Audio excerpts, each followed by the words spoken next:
आ रहा हूं, उसी पे आ रहा हूं, उसी पे आ रहा हूं। यही तो मजेदार सवाल है। हो गया?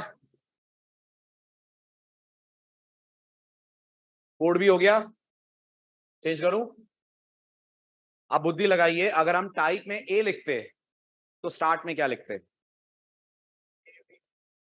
मैं चाहता हूं लिस्ट मेरी स्टार्ट हो डी से, तो मैं स्टार्ट में क्या लिखता? अगर टाइप में ए लिखता तो मैं स्टार्ट में 4 लिखता।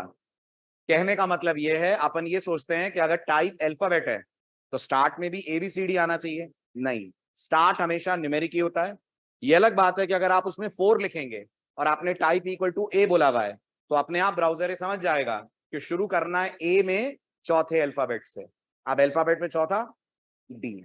तो फिर एक और खुराफात आई होगी दिमाग में, ए बोल दूं और स्टार्ट बोल दूं 27, अल्फाबेट तो 26 ही होते हैं, तो वो भी देखते हैं भी क्या होगा। लेकिन फिलहाल नॉर्मल केस लीजिए। Have a look at this example. इस एग्जांपल में मैंने कहा है type equal to A, start equal to 4। आप नहीं बोलेंगे start equal to D. Start is always numeric.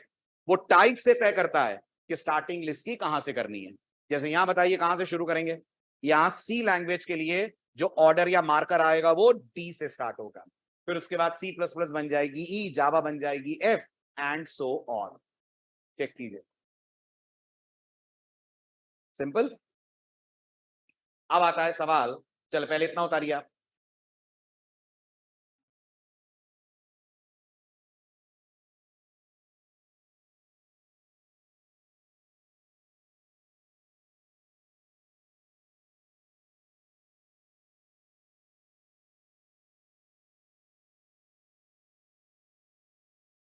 Done.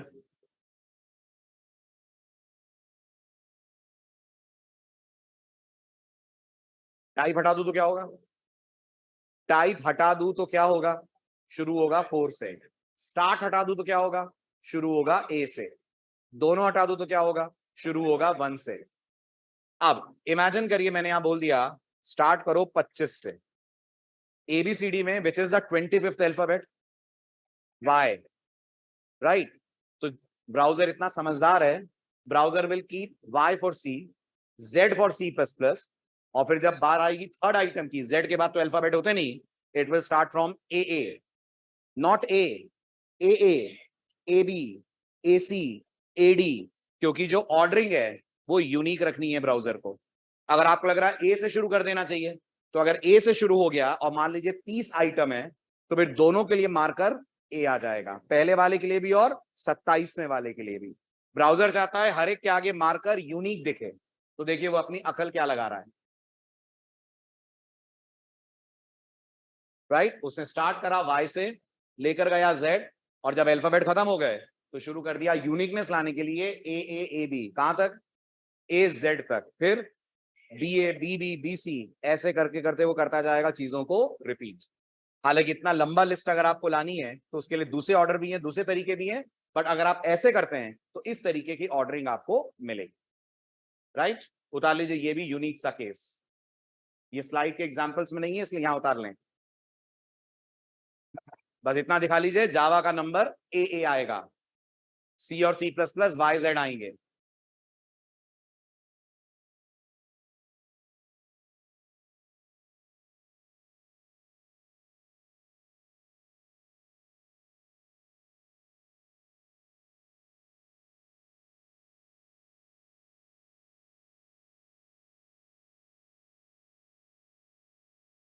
चलें आगे। अब उल्टा चलते हैं। अब मैं आपको आउटपुट दिखाऊंगा, आप कोड लिखेंगे। रेडी? और सिर्फ बॉडी के अंदर का पार्ट लिखना है। HTML हेड वेड मुझे मालूम है आपको आता है, ठीक? सिर्फ बॉडी के अंदर जो लिस्ट बनेगी वो कैसे बनेगी वो आपको लिखना है। सो आउटपुट देखिए और सॉल्व करिए। ये चाहिए आउटपुट में। C++, जावा, जावा की 3 ब्रांचेस, डॉट नेट की 2 ब्रांचेस।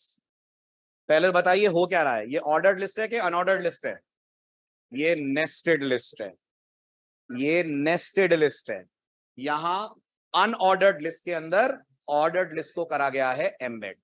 बाकी आप समझदार है, कोड लिखे फटाफट। क्या लिख दें कि आउटपुट इस तरीके का दिखने लगे। बिल्कुल सही, बताते चलिए, मैं लिखता चलता हूं व्हाइट बोर्ड पे, फिर एक्चुअल एग्जांपल में चेक कर लेंगे। पहले यूएल लिखेंगे, यूएल के अंदर लिखेंगे एलआई, एलआई के अंदर लिखेंगे सी प्लस प्लस, उसका एलआई करेंगे क्लोज, फिर उसके बाद लिखेंगे जावा, जावा के लिए एलआई, तो यहां आएगा एक एलआई, एलआई में आएगा जावा, और जावा का एलआई क्लोज करने के बाद ब्राउजर को बोलेंगे अब शुरू करो ओएल, करेक्ट। ओएल के अंदर जाकर आप लिखेंगे एलआई, एलआई में आएगा जेएसई /एलआई, फिर आप लिखेंगे एक और एलआई, उसमें आएगा जेडबलई /एलआई, फिर आप लिखेंगे एक और एलआई, उसमें आएगा जेएमई /एलआई, और ओएल को क्लोज भी तो करेंगे। ये ओएल क्लोज हुआ तो यहां तक खत्म। इसके बाद ये जो दो एलआई थे, शुरू हो जाएगा अब इनका तीसरा एलआई, जिसके अंदर आप लिखेंगे डॉटनेट, उसके अंदर फिर आ जाएगा ओएल। इन शॉर्ट आप एचटीएमएल में लिस्ट की कर सकते हैं नेस्टिंग, ठीक है, और किसी में भी किसी को नेस्ट करा जा सकता है। इट्स नॉट दैट ओएल में ही यूएल आएगा, आप यूएल में ओएल, ओएल में यूएल, किसी भी लेवल पे लिस्ट की कर सकते हो नेस्टिंग। ये रहा एग्जाम्पल नंबर 7 का कोड, देखिए और बताइए समझ आ रहा है।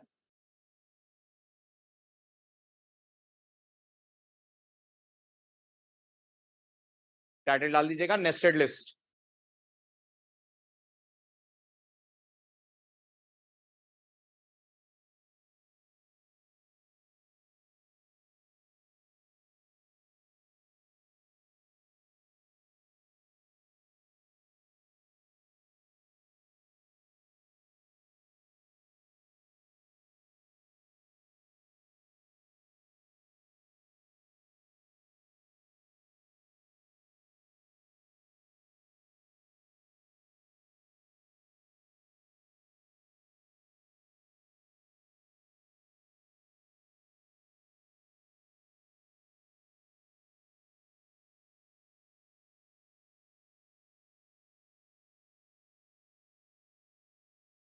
चलिए अब इसको लिखिएगा मत, वर्बली बता दीजिए इसमें क्या है।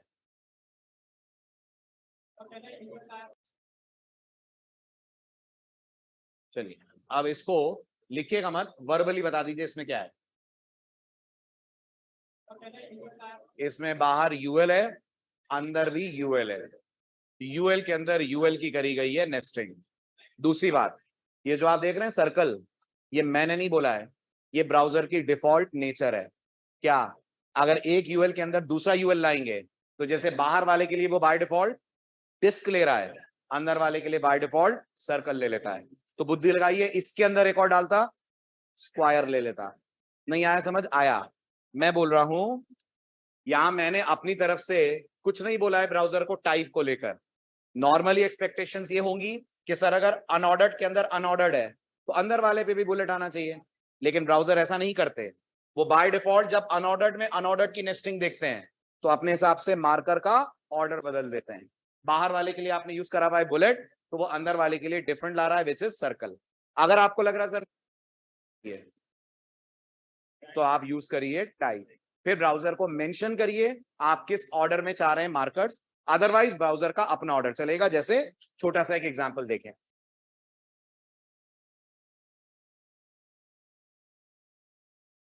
फिलहाल तो आप कोड देखिए, तो जो मैं बोल रहा हूं वो समझ आ रहा है, कहीं भी मैंने टाइप नहीं दिया है, राइट। एग्जांपल नंबर 8, यूएल के अंदर यूएल की नेस्टिंग है, बट ये ब्राउजर का अपना डिसीजन है कि जावा के अंदर जब जेएसई आए तो जेएसई के आगे जो मार्कर लगे वो लगे हॉलो सर्कल, राइट। और मैं ये समझा रहा था आपको, अगर इसके अंदर मैंने एक और यूएल बना दिया और यहां मैंने लिख दिया एलआई एंड्रॉइड, क्या लगता है आपको एंड्रॉइड के साथ क्या होगा? वेरी गुड, अपने आप ब्राउजर एंड्रॉइड के साथ दिखा देगा स्क्वायर। अगर इस बिहेवियर को कंट्रोल करना है, make use of type attribute. ये छोटा सा ट्वीक है जो एक्सएमएल में आपको याद रखना पड़ेगा।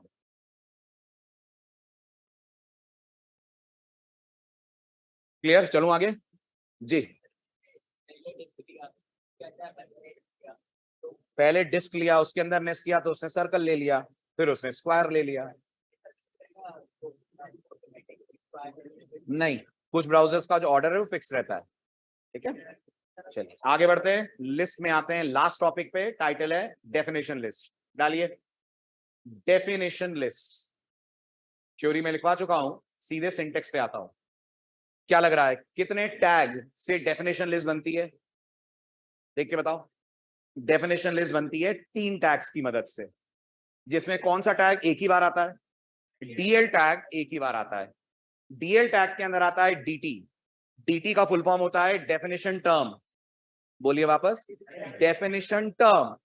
और डीडी का फुल फॉर्म होता है डेफिनेशन डिस्क्रिप्शन। डेफिनेशन लिख देता हूं मैं। ये जो आप देख रहे हैं डीएल, इसका तो फुल फॉर्म हुआ definition list.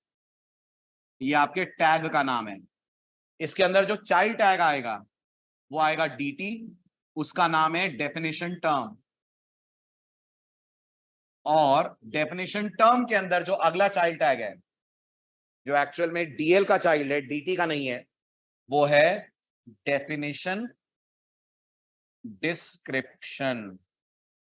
DESC, definition description. ये है इन टैग्स के अपने फुल फॉर्म। बिल्कुल डीडी टैग मल्टीपल टाइम लगा सकते हैं अगर आपको एक टर्म के साथ मल्टीपल डेफिनेशंस देनी हो।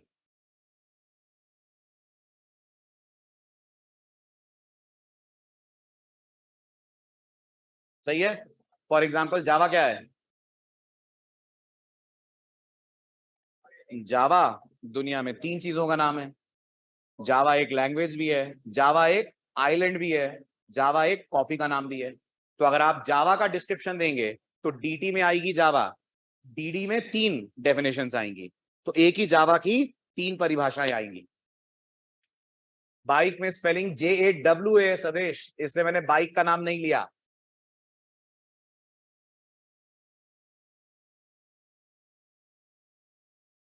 हो गया? चलिए एग्जाम्पल देखिए और गेस करिए आउटपुट कैसा आएगा। सिंटेक्स हो गया, डन। एग्जाम्पल बताइए। सबसे पहले क्या दिखेगा? सबसे पहले दिखेगा HTML लेफ्ट की तरफ, और HTML के थोड़ा अंदर की तरफ HTML की दिखेगी परिभाषा, डेफिनेशन। उसके बाद पिक्सल लेफ्ट की तरफ, अंदर की तरफ पिक्सल के बारे में कुछ description.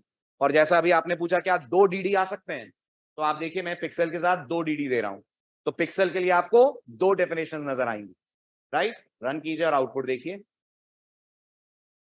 This is how definition list are displayed. Left hand side पे डेफिनेशन टर्म है, थोड़ा सा अंदर की तरफ डेफिनेशन का डिस्क्रिप्शन। फटाफट उतार लीजिए, there is nothing to discuss about. पहला उतार लीजिए, बाकी एग्जांपल तो शेयर होंगे ही आपसे।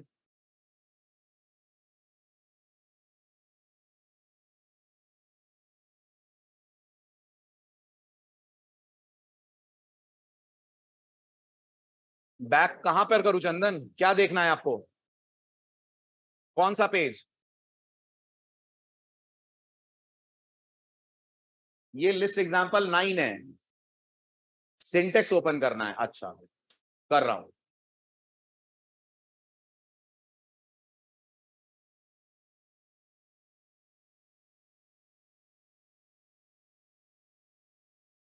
हो गया, एग्जांपल हो गया। एक बार और सिंटेक्स देख लें आप।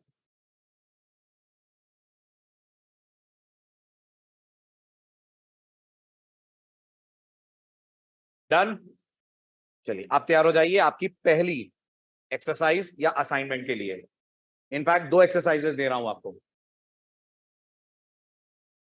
ठीक है, ग्रुप में मैसेज आ जाएगा, आपको सबमिट कहां पे करना है, क्या करना है वो आप समझिए, वो ज्यादा जरूरी है। पहली एक्सरसाइज, मैं आपको एक बहुत ही खराब सा दिखने वाला पेज दूंगा, आपको उसको बहुत ही सुंदर से दिखने वाले पेज में कन्वर्ट करना है। राइट, तो नोटिस करिए, मैं आपको जो पेज दे रहा हूं,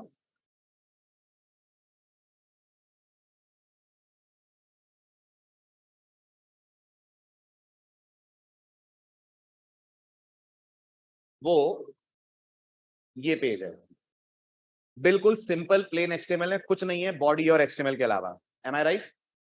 रन करेंगे, आप भी जानते हैं बहुत ही खराब सा दिखेगा, ऐसा लगेगा जैसे एक पैराग्राफ लगा दिया है। करेक्ट? आपको इस पे ऐसी एचटीएमएल स्टाइलिंग करनी है कि इसका आउटपुट ये हो जाए,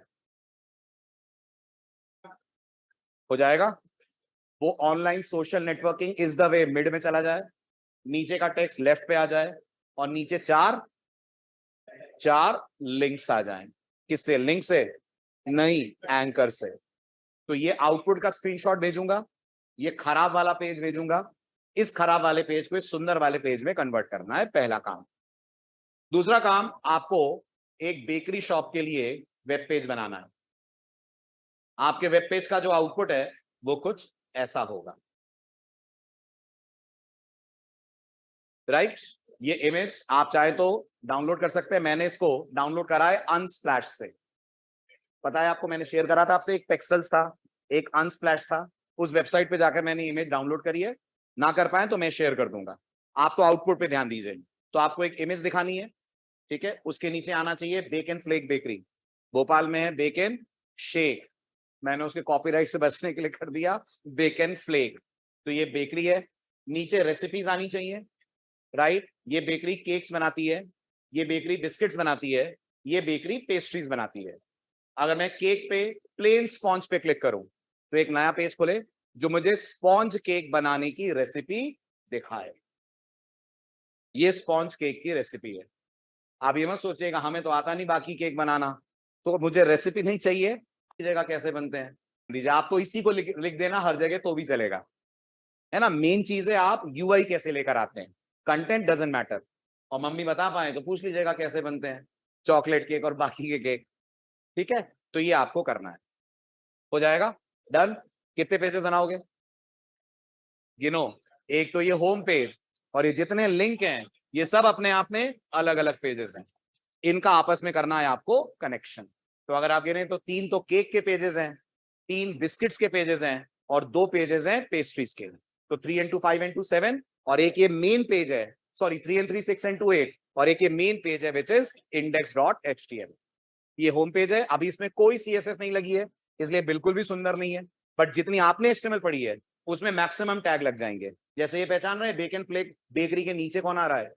HR टैग आ रहा है, ये IMG है, ये H2 है और H1 चेक पहचानिएगा क्या है, राइट? ये आपको इसका स्क्रीनशॉट में आपसे शेयर कर दूंगा, रेसिपी वगैरह आप ढूंढ लेना नेट पे मिल जाएगी, उसका आपको ये पेज बना के दिखाना है, हो जाएगा।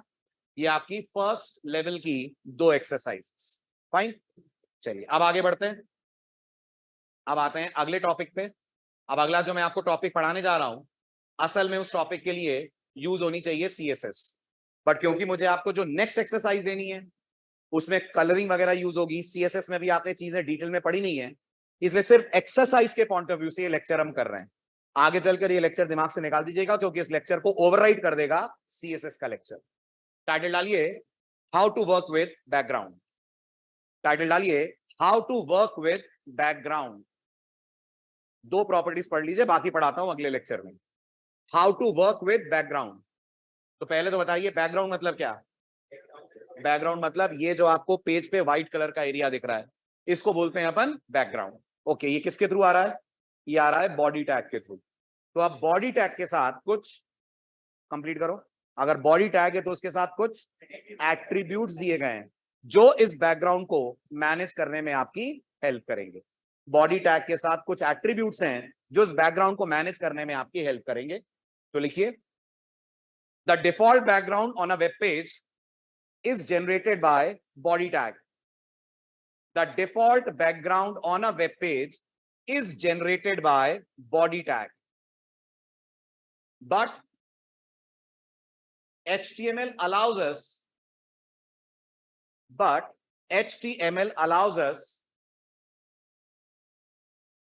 to change the background. But HTML allows us to change the background using attributes of body tag. Using attributes of body tag. पहला एट्रीब्यूट लिखिए, दिख रहा होगा आपको पेज में, क्या है? BG colour. क्या तय करता होगा, क्या डिसाइड करता होगा, कलर कौन सा चाहिए। नहीं बताओगे तो डिफॉल्ट विल बी व्हाइट। लिखिए बीजी कलर, 3 बातें बोल रहा हूं, 3 बातें लिखिए। Number 1, use to set the background colour. Number 1, use to set the background colour. किसका बैकग्राउंड कलर? पूरे पेज का, full page. Number 2, default is white. कुछ नहीं बोलते हैं, डिफॉल्ट बैकग्राउंड व्हाइट कलर में आएगा। लिखा? Number 1, use to set the background colour. Number 2, default is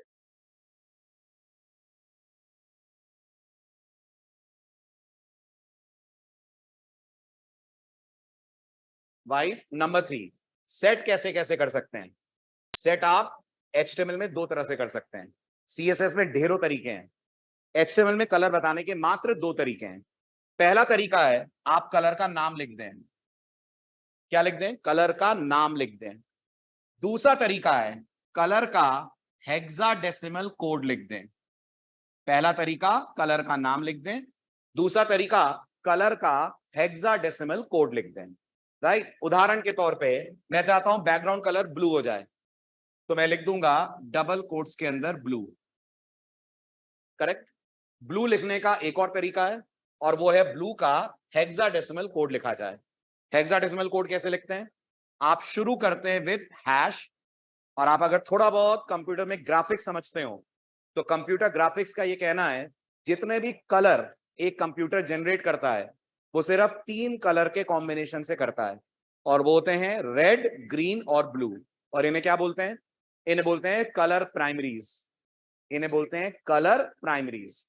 तो यहां पर आप हैश के बाद ये बताएंगे आपको कितना गहरा लाल, कितना गहरा नीला और कितना गहरा हरा चाहिए।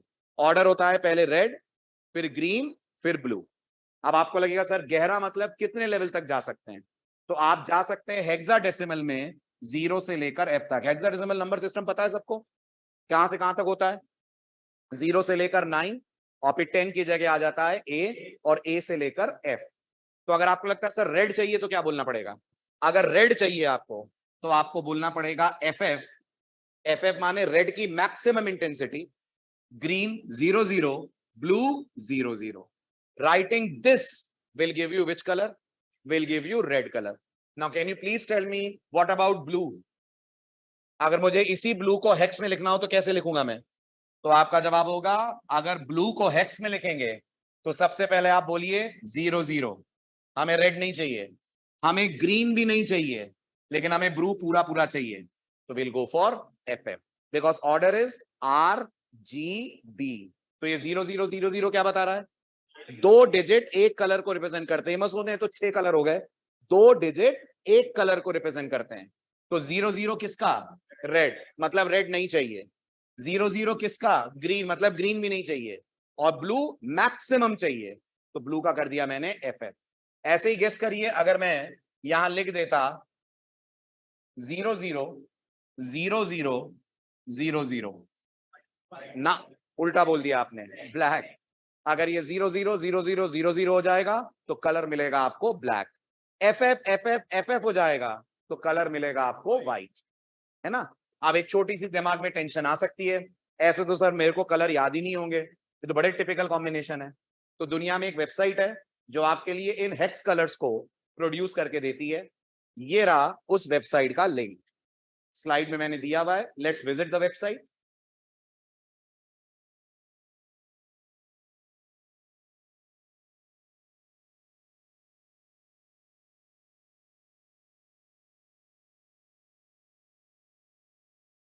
ये रहा वो वेब पेज, ओपन करिए। इस वेब पेज में आपको HTML के सारे कलर नेम्स मिल जाएंगे उनकी हेक्स वैल्यूज के साथ। जैसे 000000 इज फॉर ब्लैक, ऐसे आप देख सकते हैं ग्रीन, ब्लू सबके मिल जाएंगे। लेकिन अगर आप देखें तो ये बहुत ज्यादा कलर्स नहीं है, कुछ गिने चुने कलर्स आपको यहाँ पर मिलेंगे। राइट? अगर आपको लगता है टोटल कलर कितने प्रोड्यूस हो सकते हैं तो आप जानकर सरप्राइज होंगे, टोटल 16 मिलियन कलर लाए जा सकते हैं। 16 million, 1 million is Indian number system में 1 million is 10 lakh. 16 million colours लाए जा सकते हैं। अब वो कैसे लाएंगे, वो इससे तो आएंगे नहीं। तो इंटरनेट पे एक और वेबसाइट है जो आपको खुद के कलर्स बनाने की फैसिलिटी देती है, राइट। उसके लिए आपको सिर्फ गूगल पे जाकर लिखना है HTML कलर पिकर। जब आप इस वेबसाइट को ओपन करेंगे HTML कलर पिकर को, तो गौर कीजिएगा और HTML कलर कोड्स लिखिए आप। उसमें आपको कलर जनरेटर का ऑप्शन मिल जाएगा, चेक कीजिए। ये जो वेबसाइट है ये आपको खुद के कलर बनाने देगी। फॉर एग्जांपल ये इस समय कुछ कलर ला रही है, अगर आपको लग रहा है थोड़ा सा इसको चेंज करना है, एक स्लाइडर दिख रहा होगा, उस स्लाइडर को ड्रैग करते जाइए, कलर बनता जाएगा जो आपको पसंद आए। जैसे कि मुझे ये वाला कलर चाहिए, तो यहां रुक जाइए, ये रही इसकी हेक्स वैल्यू, उठाइए, उठाकर कॉपी कीजिए और अपने वेब पेज पे लाकर पीजी कलर में इस जगह पर लाकर कर दीजिए पेस्ट। याद रहे शुरुआत में हैश होना चाहिए, क्योंकि जो वैल्यू आप दे रहे हैं ये किस फॉर्म में है, ये जो वैल्यू आप दे रहे हैं ये हेक्स फॉर्म में है, और हैश एक ही होना चाहिए। अब आप रन कीजिए, जो कलर आपने वहां पैलेट में देखा था उसी कलर का आपको मिल जाएगा आपका वेब पेज, राइट। कैसे आए इस वेबसाइट पे, HTML कलर कोड्स, ये मैंने लिखा तो मुझे लिंक मिला htmlcolorcodes.com।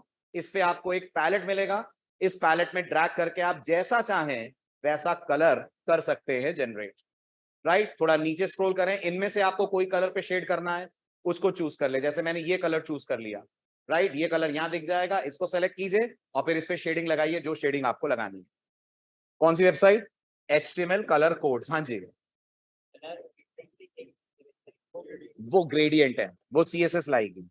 मतलब आप वेबसाइट का बैकग्राउंड जैसे इसमें दिख रहा है, अगर आप SCLI पे जाकर देखोगे तो दिख रहा होगा, लेकिन SCLI पे तो कुछ और लगा हुआ है, उसमें तो ग्रेडियंट है, लेकिन ग्रेडियंट के साथ थोड़ा सा एनिमेशन भी है, देखो थोड़ा सा एनिमेशन है। कई बार आप देखोगे ये ग्रेडियंट स्टेबल रहेगा और थोड़ा ऐसा आएगा, जैसे T20 वालों की वेबसाइट थी, T20 की वेबसाइट कभी देखना आपको ऐसी भी दिखेगी, लाइट कलर से शुरू होकर डार्क की तरफ जाकर फिर लाइट हो जाएगी, उसको बोलते हैं कलर ग्रेडियंट्स। वो किससे पढ़ेंगे, वो पढ़ेंगे CSS में। हो गया डन। तो ये था कलर लाने का दो स्टाइल, पहला तरीका कलर का नाम, दूसरा तरीका कलर की हेक्साडेसिमल वैल्यू। ठीक है, आइए फ्राइडे लेते हैं इससे आगे बॉडी के बाकी एट्रीब्यूट्स। दोनों एक्सरसाइजेस के स्क्रीनशॉट्स ग्रुप में आ जाएंगे, असाइनमेंट कहां सबमिट करना है वो भी आ जाएगा, फ्राइडे तक याद से कर दीजिएगा।